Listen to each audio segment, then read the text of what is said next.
ACH0051. Estudos diversificados. Bioquímica. Metabolismo do glicogênio e gliconeogênese. Os objetivos desta aula são calcular o rendimento de ATP obtido a partir de 1 mol de glicose. Então agora você vai ver quanto de energia se obtém usando a glicólise e o ciclo do ácido cítrico e mais cadeia de transporte de elétrons.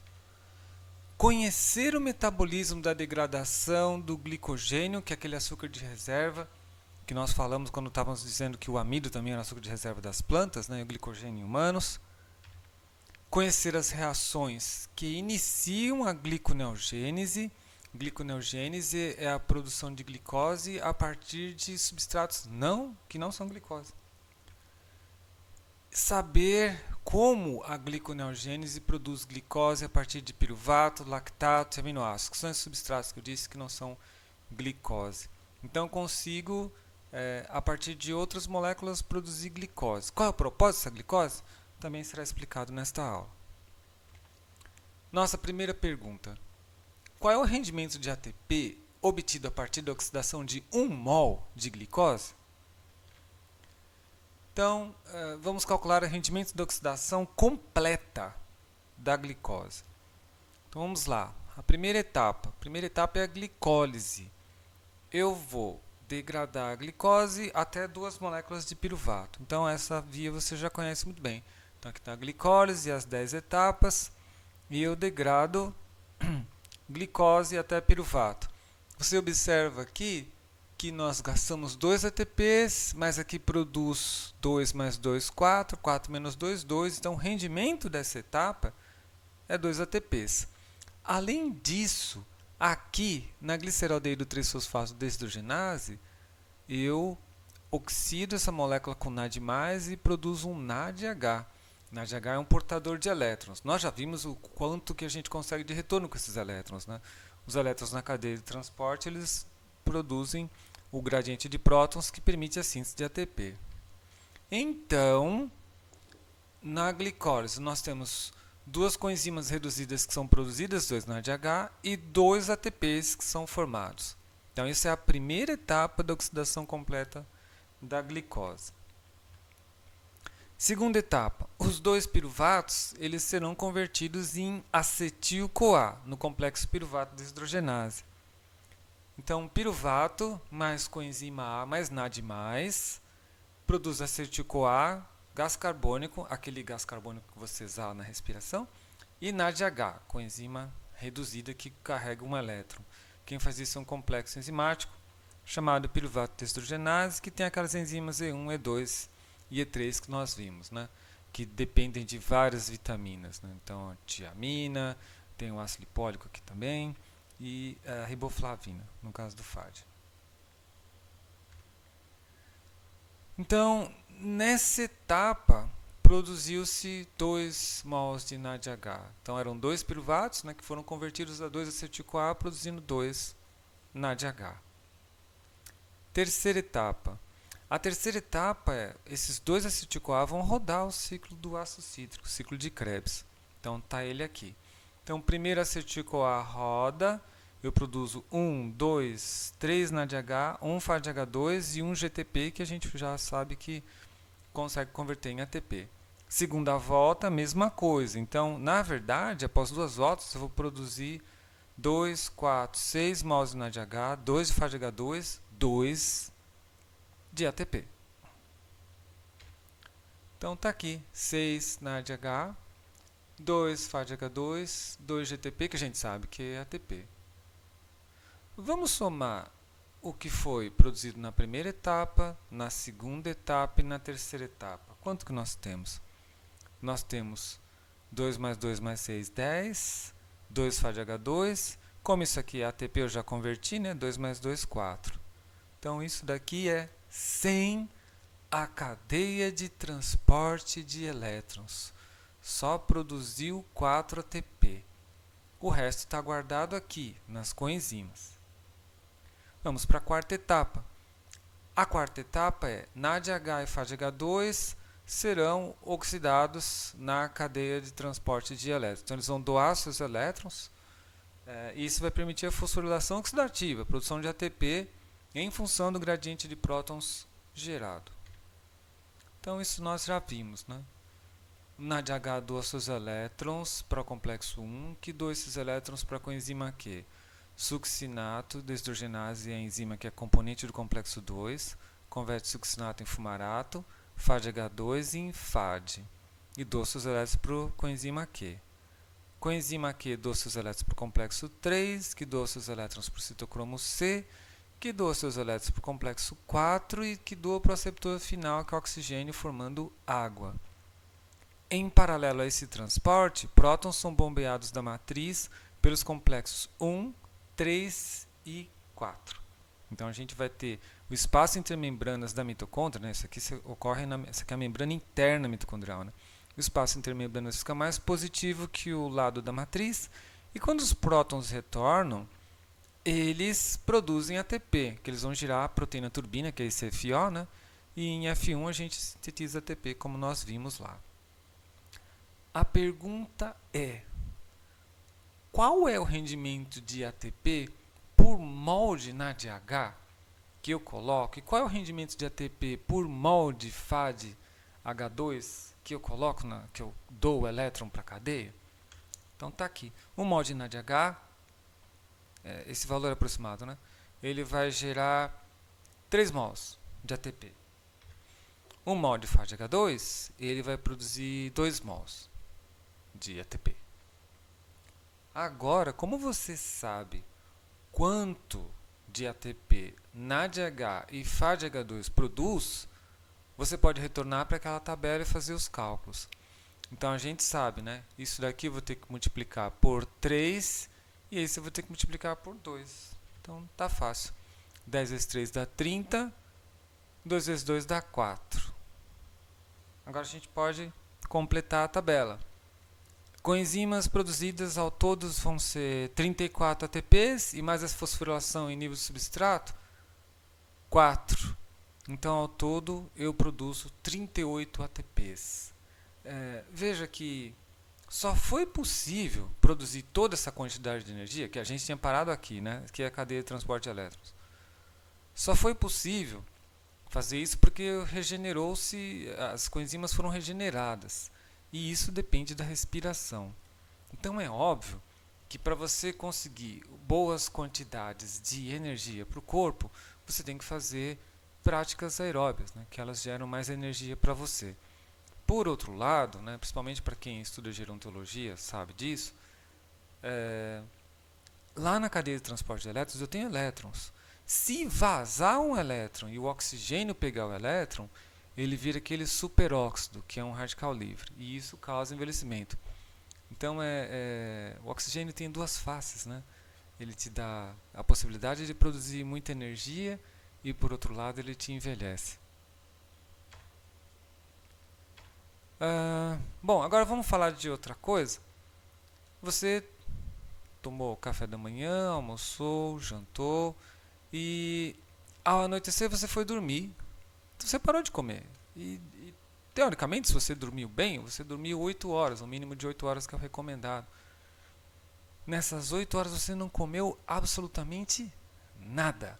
Então, você deve imaginar que a energia produzida desse cálculo que a gente viu aí já foi usada faz tempo, porque você precisou de energia para manter o cérebro funcionando, o batimento cardíaco, a expansão do pulmão enquanto você respirava, o calor do próprio corpo, os movimentos peristálticos normais do trato gastrointestinal. Então, todas essas coisas estavam acontecendo enquanto você dormia. Então, você gastava energia.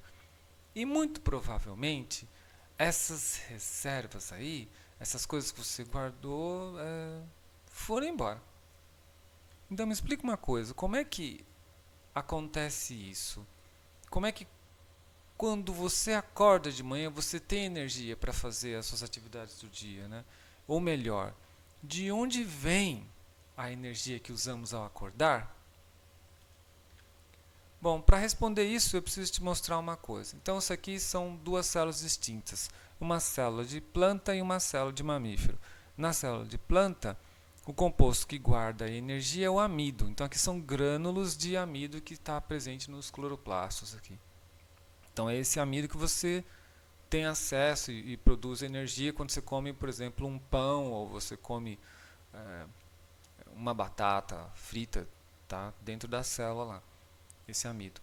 E essa outra imagem, que também, assim como essa é uma imagem de microscopia eletrônica, é a imagem de uma célula hepática. Então aqui você tem mitocôndrias, né?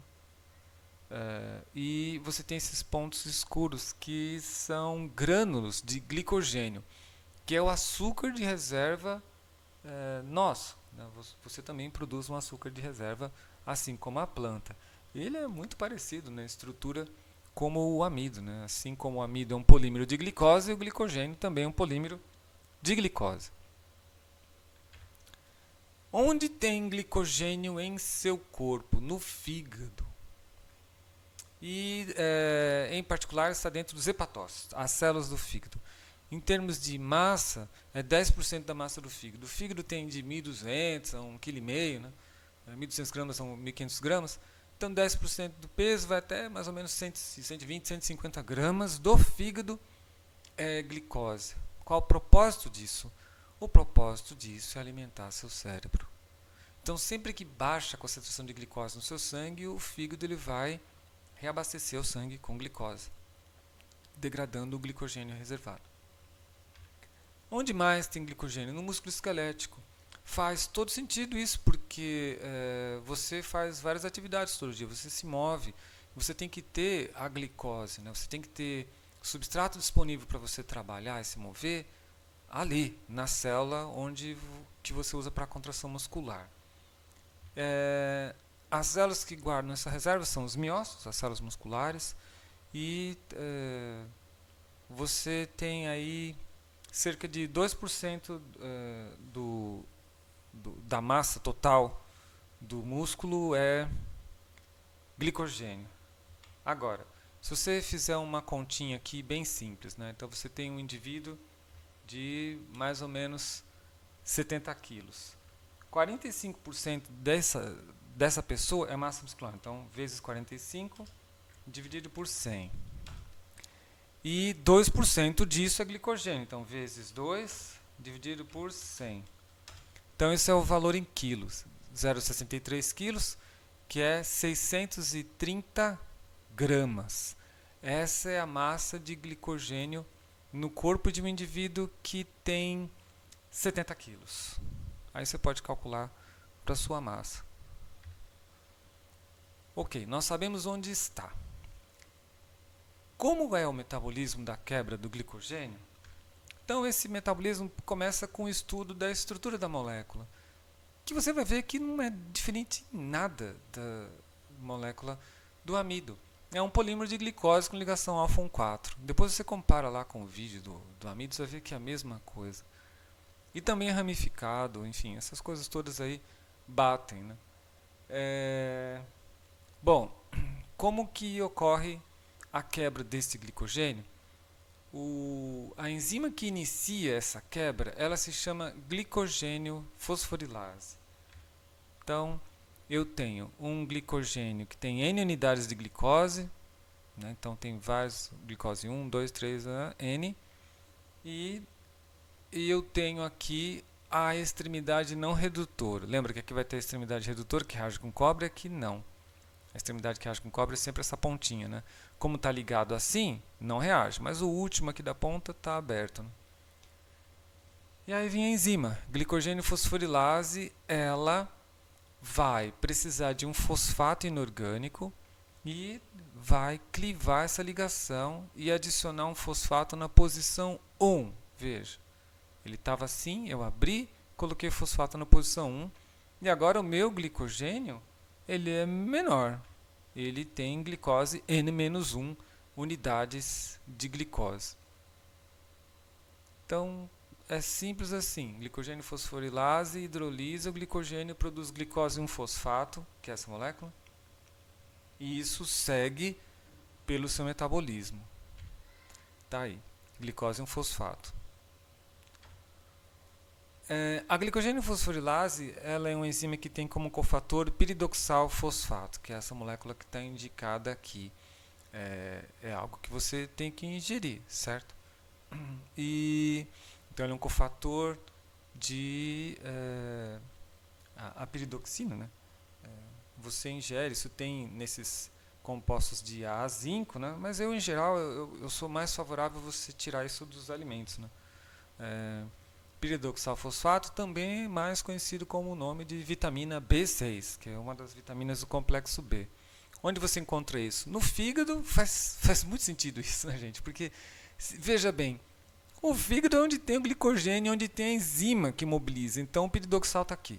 Então o fígado tem, e isso aqui é um salmão, então isso aqui é um músculo do animal, né? No músculo também tem glicogênio fosforilase, então tem piridoxal. Batata também tem, frango também tem, e tem outros alimentos, como em menor quantidade, né? Aqui tem em maior quantidade, né? Nesses três, mas em menor quantidade, banana, avelã, castanha portuguesa, ameixa. Extremidades não redutoras estão aqui são extremidades redutoras. Aqui eu tenho ligação alfa 6 e agora você vai ver o glicogênio ramificado sendo degradado. Então, já se sabe aí que a glicogênio fosforilase vai clivar as ligações a partir da extremidade não redutora. Então, ela vai produzir várias moléculas de glicogênio fosfato. 1, 2, 3, 4, por aí vai. Ela faz isso até ela chegar a 4 unidades de glicose da ramificação. Aí o que acontece? Essas 3 unidades aqui, ela vai transferir. Então vem uma enzima, que já não é mais a glicogênio fosforilase, se chama enzima desramificadora, é uma nova enzima, que vai pegar essas 3 unidades da cadeia superior e transferir para a cadeia inferior. E aí eu fiquei aqui com apenas uma unidade de glicose com a ligação alfa 6. Depois, essa mesma enzima desramificadora, ela tem uma atividade glicosidase alfa 6, que ramifica isso aqui, que cliva essa ligação. Ao fazer isso, liberta glicose. Aí pronto, eu já consegui o que eu queria, que era glicose para produzir energia ou para fornecer para os tecidos. E o resto? O resto, que é essa cadeia aqui, vai ser degradado pela própria glicogênio fosforilase. Então eu passo a ter um polímero linear de ligações alfa 4, então a fosforilase vem aqui e degrada isso. Então você vê que o maior problema é aqui. Chegando na ramificação, eu tenho que transferir com a atividade de transferase para a cadeia de baixo, liberta essa glicose e aí o resto está mais fácil de degradar. É bem fácil a degradação do glicogênio. Onde ocorrem essas reações aí? No fígado e no músculo. Então, mesma coisa. Bom, em seguida, vamos aproveitar esse glicogênio. A degradação do glicogênio pela glicogênio fosforilase produz glicose 1-fosfato. E glicose 1-fosfato, ela não é substrato de nenhuma dessas vias que a gente estudou. Né? Então, ela tem que ser convertido em glicose 6-fosfato. Como é feita essa conversão? Existe uma enzima chamada fosfoglicomutase, né? E ela vai fazer essa conversão. Por que tem que fazer a conversão? Bom, vamos lá. Essa é a via glicolítica. Na glicólise eu tenho glicose 6-fosfato. Então, se eu quiser aproveitar isso aqui que eu degradei, tem que entrar aqui. Mas está na posição 1, enquanto que esse está na posição 6. Veja que diferente, né? O oxigênio está aqui, o da via glicolítica está aqui, mas o da glicogênio fosforilase está no 1. Então é por isso que não dá para usar direto. Mas eu já tenho onde aproveitar se eu conseguir produzir glicose 6-fosfato. Quem faz isso? Fosfoglicomutase. Então, a fosfoglicomutase ela é a enzima que converte glicose 1-fosfato em glicose 6-fosfato. Como? Então, essa é a fosfoglicomutase. É uma enzima que possui um resíduo de serina, que é um aminoácido, né, que está ligado a um grupo fosfato. Essa é a glicose 1-fosfato.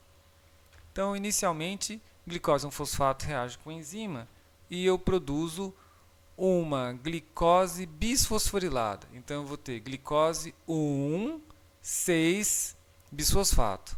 A coisa boa aqui é que eu já tenho fosfato na posição 6, né? Eu quero produzir glicose 6-fosfato, mas eu ainda tenho isso daqui na posição 1. Por outro lado, a mecerina agora está livre, não tem mais fosfato. Então, na segunda etapa da reação, o fosfato daqui, ele é removido, produzindo glicose 6-fosfato, que era o que você queria, e ele é adicionado aqui, na serina. Então, ele está aqui, por isso que ele indica em rosa, né? Seria o fosfato que está aqui. E aí, com essa enzima aí, eu consegui produzir um substrato da via glicolítica. Então, isso pode seguir por esse destino e produzir para mim piruvato e produzir para mim energia, né, que é o que a gente vê que ocorre no tecido muscular. No fígado acontece outra coisa. Em geral, o fígado ele não vai, raramente ele vai degradar glicogênio para produzir energia. Ele vai usar esse glicogênio degradado para suprir para os demais tecidos. O tecido que mais depende de glicogênio é o cérebro. Então, como que eu faço para pegar o glicogênio degradado e colocar na corrente sanguínea para que ele tenha acesso ao cérebro? Então, eu preciso de uma enzima chamada glicose 6-fosfatase, né? Ela que vai tirar o fosfato de glicose 6-fosfato no retículo endoplasmático do fígado. Então, você tem aqui o citosol, né? Existe no retículo endoplasmático um transportador de glicose 6-fosfato, então ela entra aqui, glicose 6-fosfato abreviada, né? G6P. Entrou, está no lúmen do retículo agora. E aí a minha enzima está aqui, glicose 6-fosfatase. Fosfatase, a enzima que tira fosfato. Então, glicose 6-fosfato vai produzir glicose e fosfato. O fosfato sai por um transportador para ir aqui para o citosol. Provavelmente vai para glicogênio fosforilase, né, que adiciona fosfato nas unidades de glicose que ela hidrolisa. E a glicose sai por um transportador chamado T2. Na vizinhança dessa membrana, eu tenho a membrana plasmática. E aí a glicose que está sem nenhum fosfato, mas aqui sai em abundância, né? Ela é transportada para os capilares sanguíneos. E por isso que a concentração de glicose se eleva, porque você está entregando glicose no plasma, e isso vai para o cérebro. Né? Então é assim que ocorre. Então, quando você dorme, você vai hidrolisando esse glicogênio hepático e o glicogênio pela fosfoglicomutase é convertido em glicose 6-fosfato, que perde fosfato no lúmen do retículo endoplasmático por ação da glicose 6-fosfatase. A glicose é transportada pelo transportador GLUT2 e entregue nos vasos sanguíneos. E aí você está bem. Você já deve ter percebido que às vezes você está um período longo assim, sem comer, né? Você começa a ter uma dor de cabeça, etc. e tal, e daqui a pouco você melhora. O que é isso? É o momento em que você começou a degradar o glicogênio hepático e começou a colocar a glicose no sangue, para você dar aquela melhorada assim. Bom, o bacana disso é que agora você vê o quanto que o metabolismo está organizado em organelas. Então, a glicólise ocorre no citoplasma, o ciclo de Krebs, o ciclo do ácido cítrico, ocorre nas mitocôndrias. E se eu quero exportar a glicose para o plasma, isso vai ocorrer no retículo endoplasmático. Então, é interessante isso, né? Porque você concorda? Eu não posso ter a glicose 6-fosfatase aqui, porque ela ia competir com a hexoquinase, que fosforila a glicose, para poder entrar na glicólise. A hexoquinase é a primeira enzima da glicólise. Então não seria produtivo. Então eu sequestrei essa aqui, coloquei escondido. E assim como as enzimas do ciclo do ácido cítrico também estão protegidas em uma outra organela. Essa organização é fundamental para a célula. E o que ocorre quando acaba esse glicogênio hepático? Então, assumindo que o glicogênio hepático ele não é suficiente para uma noite inteira, e provavelmente não, você vai gastando ele. Né? São mais ou menos 150, 120 gramas. Então, essas coisas são consumidas e tem um limite aí. E vai chegar um momento em que se acabar esse glicogênio hepático, você tem que fazer alguma coisa, porque o corpo tem demanda energética. Aí acontece uma coisa muito interessante, que se chama gliconeogênese. A gliconeogênese é a síntese de glicose a partir de substrato que não é glicose. Então, por exemplo, você tem aqui lactato. Lactato é produzido quando você tem, por exemplo, quando você corre. Você tem uma fermentação láctica. Lactato pode ser convertido em piruvato. Piruvato ele entra no ciclo do ácido cítrico.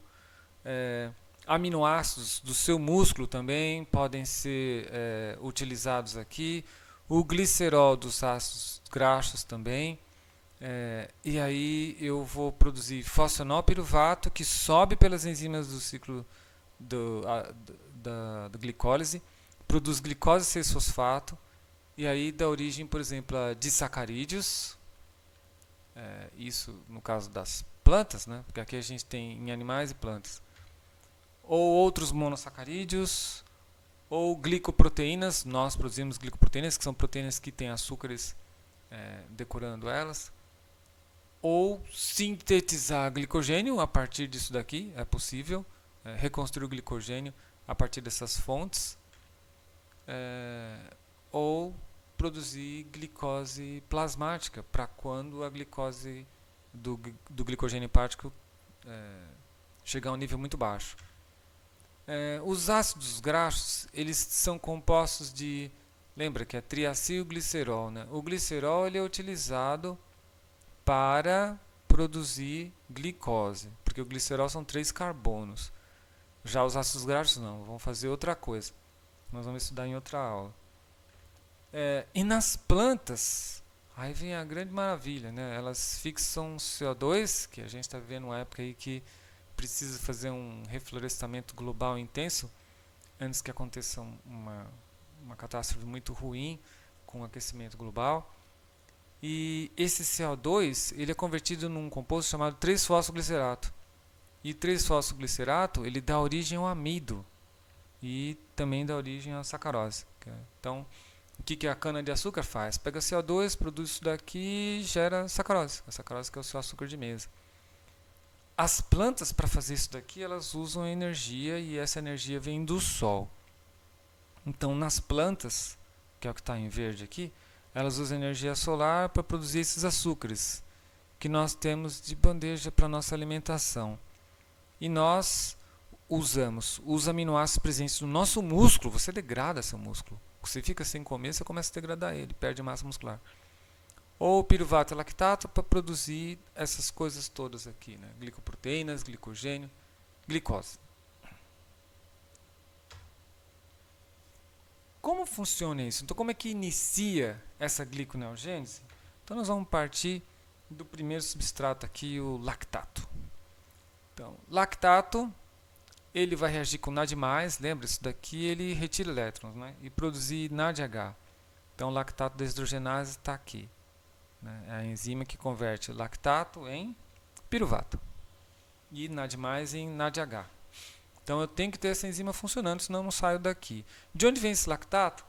O lactato é o seguinte, quando você faz a glicólise anaeróbia, né, você não está respirando muito bem, numa corrida de 100 metros, o piruvato é convertido em lactato. E depois, esse lactato vai para o fígado. E lá no fígado ocorre isso daí. Ele é reconvertido em piruvato. Aí o piruvato ele entra na mitocôndria e ele é carboxilado. Então eu vou fixar carbono com essa enzima agora, que é a piruvato carboxilase. E converto piruvato em oxaloacetato. O oxaloacetato, por sua vez, perde CO2 por ação da PepCK mitocondrial. PepCK é fosfenolpiruvato carboxiquinase, que é a enzima que converte oxaloacetato em fosfenolpiruvato, que é esse PEP que está escrito aqui. E o PEP ele vai para o meio extracelular. Outra forma de eu fazer gliconeogênese, eu vou partir do piruvato. O piruvato ele entra na mitocôndria, ele é carboxilado, né, pela piruvato carboxilase, é muito parecido aqui, só não tem o lactato. produz oxalacetato. Oxalacetato, você vê aqui que ele não saiu da mitocôndria, né? Ele não sai. Então eu tenho que converter ele em outra coisa. Então eu tenho a malato desidrogenase mitocondrial, que vai pegar um NADH e formar NAD+, e produzir malato. Malato sai da mitocôndria, tem transportador, né? Lá fora eu reconverto o malato em oxalacetato por ação da malato desidrogenase citosólica. Aí eu faço o inverso, né? Aqui eu peguei NADH, produzi NAD+, aqui eu pego NAD+, produzo NADH. E aí produzo oxalacetato, que é descarboxilado pela fosfenolpiruvato carboxinase citosólica. Então tem uma mitocondrial, eu tenho uma citosólica. O que acontece aqui é que pelos dois caminhos eu produzi fosfenolpiruvato. E daí em diante? Daí em diante eu estou aqui. Eu vou produzir eu vou produzir 2 fosfenolpiruvato. Lembra que a glicólise sempre produz aos pares, né? Quando eu tiver 2 de fosfenolpiruvato, o fosfenolpiruvato ele vai gerar 2 fosfoglicerato. Eu estou subindo as reações da glicólise aqui. 2 fosfoglicerato vai gerar 3 fosfoglicerato. 3 fosfoglicerato vai gerar 3-bisfosfoglicerato. E eu vou gastar ATP. Opa, sim. Gasta energia. Sintetizar a glicose gasta energia. 3-bisfosfoglicerato, vou gerar gliceraldeído 3-fosfato. Aí, por ação da aldolase, a gente vai ter de hidroxacetona fosfato, gliceraldeído 3-fosfato, de hidroxacetona fosfato. E eu sintetizo frutose 6-bisfosfato. Mas veja, a fosfofrutaquinase 1, que é a enzima da glicólise, ela só vai nessa direção, ela não volta. Então eu tenho que ter uma outra enzima que sobe aqui, que é a frutose 1,6-bisfosfatase. Então ela vai tirar um fosfato e produzir frutose 6-fosfato. Fosfoglicomutase gera glicose 6-fosfato, e a hexoquinase também, ela só desce, ela não sobe. Então o que sobe vai ser a glicose 6-fosfatase. Glicose 6-fosfatase, ela converte a glicose 6-fosfato em glicose. Você sabe muito bem onde está isso daqui, né? No retículo endoplasmático. O nome dessas reações todas é gliconeogênese. Então, o que aconteceu? Eu parti de lactato ou piruvato, produzi fosfenolpiruvato, e com isso eu cheguei, graças à ação de enzimas específicas da gliconeogênese, né, que é a frutose 6-bisfosfatase e da glicose 6-fosfatase, a produzir glicose. Essa glicose, ela pode ter vários destinos aí. Ela pode, por exemplo, ter o destino cerebral, pode ter o destino muscular. Então o fígado faz isso e entrega no sangue. E os tecidos vão aproveitando esse substrato energético para manutenção da vida. Não sei se você olhou, tem uma coisa estranha aqui. Aqui eu pego ATP e gasto, certo? ATP vira ADP. E aqui eu peguei, depois de ter feito isso, eu desfosforilo, né? Então você deve imaginar que eu posso cair num ciclo fútil aqui. Eu avanço com a glicólise e eu retrocedo com a gliconeogênese. Só o fato de você ver esse ciclo fútil aqui e aqui já deve fazer você desconfiar de que quando funciona a glicólise, a gliconeogênese não funciona. Sim, você está certo. A pergunta é, vale sempre? Não, não vale sempre. Eu vou te dar um exemplo. Você deve conhecer isso daqui, né? Bombus terrestres, a abelha mamangaba. Essa é uma abelha bem grande, a gente tem aqui no Brasil. Nossa espécie não é tão grande, né? Tem abelhas mamangaba que cabem na sua palma da mão, assim. Cabem mesmo, ela tem o tamanho da palma da mão. São umas que tem acho que na Colômbia, né? A nossa não é tão grande. Ainda assim é perigoso tomar uma picada dessas abelhas. E se você comparar a abelha mamangaba com a abelha Europa, você vai ver uma diferença interessante, que é a seguinte. Toda vez que a abelha normal, essa que faz mel aí, pequenininha, sai de uma flor para outra, ela bate as asas antes de voar. Por quê? Conseguiu imaginar por quê? É o que qualquer atleta faz. Se um atleta ele quer correr, ele faz uns alongamentos, ele prepara o músculo. A abelha faz o mesmo, ela prepara o músculo de voo e voa. A abelha mamangava não. Ela simplesmente voa. Ela não bate as asas para poder voar. E por quê? Porque especificamente no músculo de voo e somente aqui ocorre o ciclo fútil. Ela fica o tempo todo fosforila, hidrolisa, fosforila, hidrolisa. E aí o que acontece? Quando você gera um ciclo fútil desse, a quebra da ligação do ATP e a quebra da ligação do fosfato gera calor. Então o músculo está sempre aquecido. Agora pense aí, por que a abelha mamangava precisa ter o músculo de voo aquecido para não ter que bater a asinha antes de voar, em comparação com a abelha Europa? Ou a abelha africana que também bate asa? Então a abelha mamangaba é maior, né? Então você deve imaginar que ela é muito visível para o predador dela. Então ela não pode ter esse luxo de bater a asa, ela tem que simplesmente voar. Quando você está muito tempo sem fome, você pode chegar a degradar as proteínas do músculo. Aí o que acontece? Aqui essa tabela mostra para você os aminoácidos contidos nessas proteínas e no que eles são convertidos. Então, alanina, cisteína, glicina, serina, trionina, triptofano viram piruvato. Então, você está muito tempo sem comer, né? Começou a degradar o músculo. Produzir piruvato. Aí você já sabe, piruvato entra na mitocôndria, vira oxalacetato, vira malato, malato sai, vira oxalacetato, fosfonilpiruvato, gliconeogênese, degradei o músculo, produzir glicose. Alfa-cetoglutarato. Então, quem que vira alfa-cetoglutarato? Arginina, glutamato, glutamina, histidina, prolina. Então, o que é isso daqui? Esse é o intermediário do ciclo do ácido cítrico. Então, alfa-cetoglutarato, então você tem um ciclo, né? Ele vai produzir oxalacetato, que é convertido em malato, sai da mitocôndria, produz fosfonilpiruvato, que vai produzir glicose pela gliconeogênese. Succinil-CoA também intermediário do ciclo do ácido cítrico. Fumarato também e oxalacetato também. Então significa que degradar a proteína muscular gera intermediários do ciclo do ácido cítrico, que todos vão gerar oxalacetato, assim como a degradação desses aminoácidos gera piruvato, e esse oxalacetato é convertido em fosfonilpiruvato para produzir glicose via gliconeogênese. Então, uma pessoa que tem uma massa muscular muito boa, ela tem condições de ficar alguns dias sem comer, gerando açúcar só por degradação da massa muscular que ela tem. Mas é óbvio que essa é uma condição não desejável. Isso aí você usa em algumas situações, quando você fica períodos prolongados sem comer, mas não é para fazer isso por grandes períodos, porque o corpo sofre muito. Exercícios. Primeiro exercício. Uma das consequências do jejum prolongado é a redução da massa muscular, que acabamos de falar, né? O que acontece com as proteínas do músculo?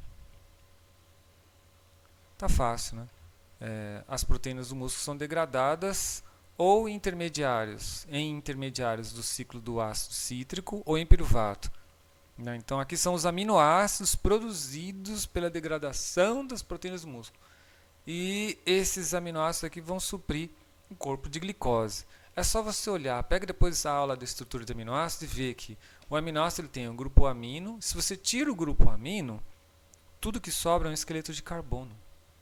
Esses carbonos a gente usa para produzir glicose, que é só feita de carbono e oxigênio.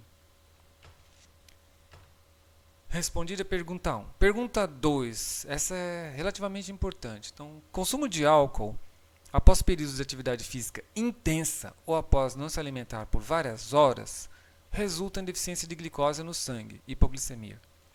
O primeiro passo do metabolismo do etanol pelo fígado é a oxidação do álcool a acetaldeído catalisada pela alquideshidrogenase. Então está aqui etanol que a pessoa tomou, na presença de NAD+, produz acetaldeído mais NADH.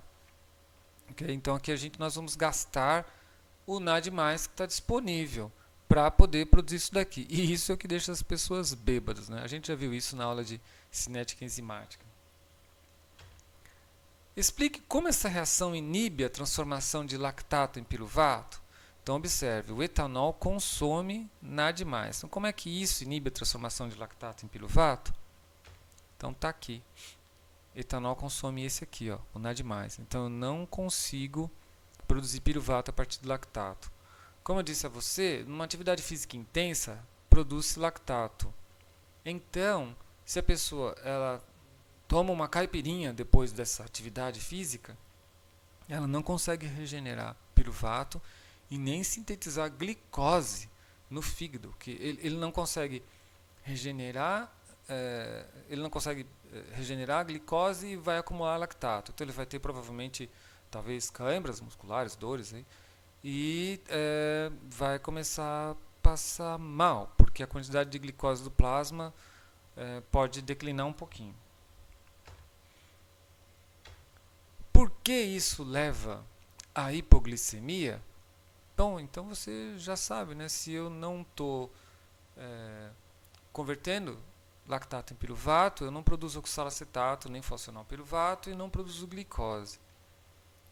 E por que esse exercício ele ilumina você? Porque agora você entende porque as pessoas que consomem álcool, ficam horas sem comer e consomem álcool, ou vão em festa, tomam muito álcool, elas são recebidas no hospital e o pessoal injeta glicose na veia diretamente, porque a glicólise não está impedida, certo?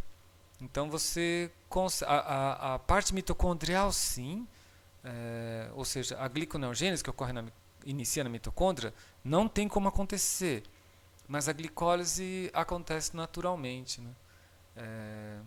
E aí você consegue com essa glicose fornecer energia para a pessoa conseguir realizar as atividades dela, né? Se prosseguir esse período muito longo de beber sem comer após a atividade física, isso pode acontecer o coma alcoólico.